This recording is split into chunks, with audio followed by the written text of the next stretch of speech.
ನಮಸ್ತೆ, ನಿಮಗೆಲ್ಲರಿಗೂ ಫ್ಯಾಮಿಲಿ ಫುಡ್ಗೆ ಸ್ವಾಗತ. ಎಲ್ಲ ಹೆಣ್ಣು ಮಕ್ಕಳಿಗೆ ಅಮ್ಮನ ಮನೆಗೆ ಹೋಗುವುದಂದ್ರೆ ತುಂಬ ಖುಷಿಯ ವಿಚಾರ. ಹಾಗೇನೆ ನಾನಿವತ್ತು ನನ್ನ ಅಮ್ಮನ ಮನೆಗೆ ಹೋಗ್ತಾ ಇದ್ದೇನೆ. ಅದು ಚಿಕ್ಕಮಗಳೂರು ಜಿಲ್ಲೆಯಲ್ಲಿದೆ. ಇಲ್ಲಿನ ಹಸಿರಿನ ಸೌಂದರ್ಯ ನೋಡೋದೇ ಚೆಂದ. ನಾವೀಗ ಚಾರ್ಮಾಡಿ ಘಾಟ್ನಲ್ಲಿ ಹೋಗ್ತಾ ಇದ್ದೇವೆ. ಮಳೆ ಟೈಮ್ನಲ್ಲಿ ಅಲ್ಲಲ್ಲಿ ವಾಟರ್ ಫಾಲ್ಸ್ ಕ್ರಿಯೇಟ್ ಆಗಿ ಬಿಡ್ತದೆ. ಈಗಲೂ ಎಷ್ಟು ಹಸಿರಾದ ವಾತಾವರಣ, ಎಷ್ಟು ಚೆಂದ ಅಲ್ವಾ. ನಾನು ನನ್ನ ಚೈಲ್ಡ್ಹುಡ್ ಫ್ರೆಂಡ್ಸ್ನ ಮದುವೆಗೆ ಅಂತ ಇಲ್ಲಿಗೆ ಬಂದಿದ್ದೇನೆ. ಹಾಗೆ ಇಲ್ಲಿ ನಾನಿವತ್ತು ನನ್ನ ಗಂಡನಿಗೆ ಮಲೆನಾಡ್ ಸ್ಟೈಲಲ್ಲಿ ಪೋರ್ಕ್ ರೆಸಿಪಿ ಮಾಡಿ ಕೊಡ್ತಾ ಇದ್ದೀನಿ. ನಿಮ್ಮಲ್ಲಿ ಯಾರಾದರೂ ತಿನ್ನುವವರಿದ್ದರೆ ರೆಸಿಪಿ ನೋಡಿ ನೀವು ಟ್ರೈ ಮಾಡಿ. ನಾನಿಲ್ಲಿ ಮೀಡಿಯಂ ಸೈಜ್ನ 8 ಈರುಳ್ಳಿಯನ್ನು ಮೀಡಿಯಂ ಪೀಸ್ ಆಗಿ ಕಟ್ ಮಾಡ್ಕೊಂಡಿದ್ದೀನಿ. ಇದಕ್ಕೆ ಈರುಳ್ಳಿ ಜಾಸ್ತಿ ಹಾಕಿದರೆ ಟೇಸ್ಟ್ ಒಳ್ಳೆಯದಾಗತ್ತೆ. ಹಾಗೆ ಸಣ್ಣ 4 ಗೆಡ್ಡೆ ಬೆಳ್ಳುಳ್ಳಿ ಮತ್ತು 1 ಪೀಸ್ ಶುಂಠಿಯನ್ನು ಕಟ್ ಮಾಡಿ ಅದನ್ನು ಗುದ್ದಿ ತಗೊಂಡಿದ್ದೇನೆ. ಶುಂಠಿ ಫ್ಲೇವರ್ ಇದಕ್ಕೆ ಒಳ್ಳೆಯದಾಗ್ತದೆ. ಹಾಗೆ 2 ಕಾಯಿಮೆಣಸನ್ನು ಕೂಡ ಕಟ್ ಮಾಡಿ ತಗೊಂಡಿದ್ದೇನೆ. ಅಳಿಯನಿಗಂತ ಪಪ್ಪ 2 kg ಫ್ರೆಶ್ ಪೋರ್ಕನ್ನು ತಗೊಂಡು ಬಂದಿದ್ದಾರೆ. ಅದನ್ನು ನೀಟಾಗಿ ತೊಳೆದು ಒಂದು ಪಾತ್ರೆಗೆ ಹಾಕಿ ಬೇಯಲಿಕ್ಕೆ ಇಡ್ತಾ ಇದ್ದೇನೆ.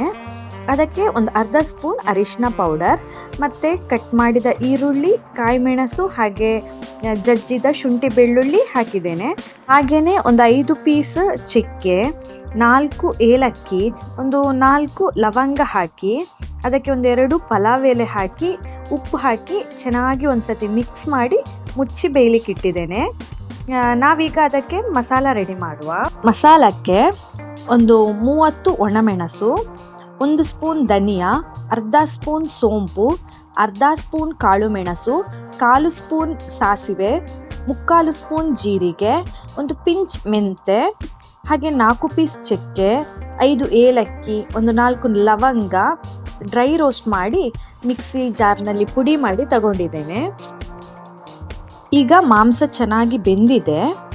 ಸೊ ಈ ಪುಡಿ ಮಾಡಿರುವ ಮಸಾಲ ಪೌಡರನ್ನು ಈ ಮಾಂಸಕ್ಕೆ ಹಾಕಿ ಹಾಗೆ ಇದಕ್ಕೆ ಒಂದು 20 ಗ್ರಾಮ್ ಆಗುವಷ್ಟು ಬಾರ್ನ್ ಬ್ರ್ಯಾಂಡ್ನ ಬಫತ್ ಮಸಾಲ ಕೂಡ ಸೇರಿಸಿ ಚೆನ್ನಾಗಿ ಮಿಕ್ಸ್ ಮಾಡಿ ಇನ್ನೂ ಸ್ವಲ್ಪ ಹೊತ್ತು ಬೇಯಿಸ್ಲಿಕ್ಕಂತ ಇಟ್ಟಿದ್ದೇನೆ.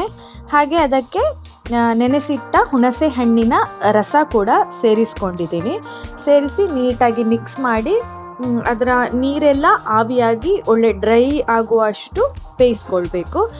ಈ ಮಸಾಲ ಪೌಡರ್ ಎಲ್ಲ ಸೇರಿಸಿದ ಮೇಲೆ ಈ ಫ್ಲೇಮನ್ನು ಸಿಮ್ಮಲ್ಲಿಟ್ಟು ಬೇಯಿಸ್ಕೊಳ್ಳಿ.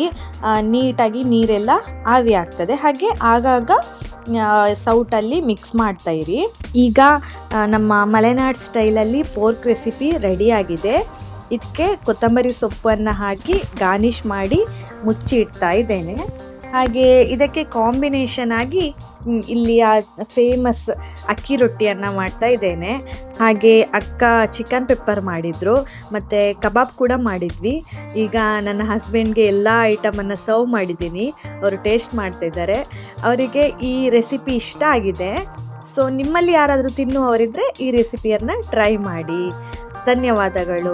ನಮ್ಮ ಕುಕ್ಕಿಂಗ್ ವಿಡಿಯೋಸ್ ನಿಮಗೆ ಇಷ್ಟ ಆದರೆ ಈ ವಿಡಿಯೋವನ್ನು ಶೇರ್ ಮಾಡಿ, ಲೈಕ್ ಮಾಡಿ, ಹಾಗೆ ನಮ್ಮ ಚಾನಲನ್ನು ಸಬ್ಸ್ಕ್ರೈಬ್ ಮಾಡಿ.